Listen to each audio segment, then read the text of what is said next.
Alright, how do we tell if we've got a perpendicular or a parallel line? What's the trick? Let's start with where do we look? Because we'll have to have two lines, correct? Two lines, where are we looking? Yes, I'll give you two formulas. They might be in the form y equals mx plus c. They also could be in the form of ay plus bx equals c. Doesn't matter, right? What do we do with that? What do we have to do if they're in that form? Starts with R. Rearrange. What do we want to get it in? How do we want it to look? Y equals mx plus c. Okay. Let's just deal with the simple form, right? So I've got equation 1 and equation 2. Y equals mx plus c. If I'm looking at those two equations and I'm asked perpendicular or parallel, where do my eyes shoot straight away? Lucy? The gradient. So I'm looking at these two numbers here, right? Happy with that? Do we understand why that's the case? Why am I looking at those 2 points? Does the C value matter when we're talking about 90-degree lines and lines that are running next to each other? Does it matter or not? Not really.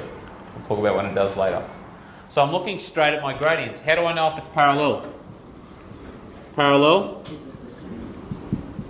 M's are the same. So if my gradients are the same, I don't even need to do anything else. I just look at, they're parallel, straight up. They're parallel. Once I get it into the same form, if my m values are the same, parallel. Happy with that? It's a little bit tricky with perpendicular. For perpendicular, the gradients aren't the same, but there is a relationship between them. So perpendicular, what do they all need to be? Like if we've got one positive line, what can you tell about the other? One must be positive, one must be negative.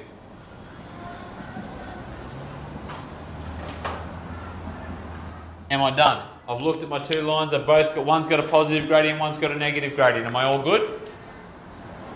They're always perpendicular, is that the case? Or not? Lockie, yes or no, is that the case? Yes. No. Yes. No. You going with no? Yeah. Is that your final answer? I locked in. Lock it in. He's correct.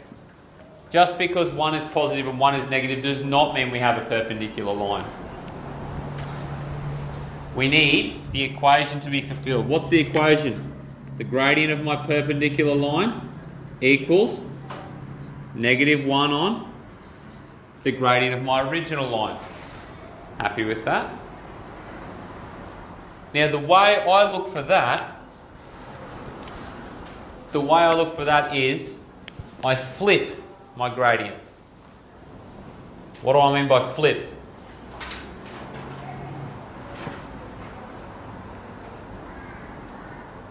Harry, what do I mean by flip? You put the positive times negative. I turn it to a negative, that's one way. That's not what I mean by flip though, but that's one key element. I want to talk about that in a second. What do I mean by flip? The -1 goes to the bottom and goes to the top. Like that. So if my original gradient was, let's just give me a number here, right? If my original gradient was 2/7 was my original gradient, what would my perpendicular gradient be? Well, I know immediately it must be, what must it be? Positive or negative? So I know it's got to be negative, and then what I do is I just flip the term. So this becomes 7 on 2. Happy with that? Before we were dealing with gradients of 3 and 2. Let's just use 3 as an example. Before I do anything, what do I need to do? Positive or negative?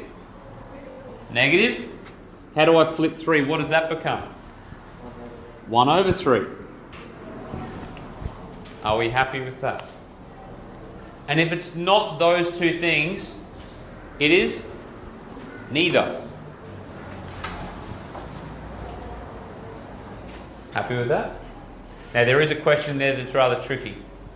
So you need to make sure, particularly with your perpendicular lines, they're not playing games with you and you've actually got to check that that's the case. It shouldn't take you more than 5 minutes to get question two done. Should be really quick. I'm hoping that you're building your fluency up with identifying parallel and perpendicular lines. Question 3 is what we've been doing on the board at the start of the lesson. Hopefully that comes a little bit more easily. Off you go.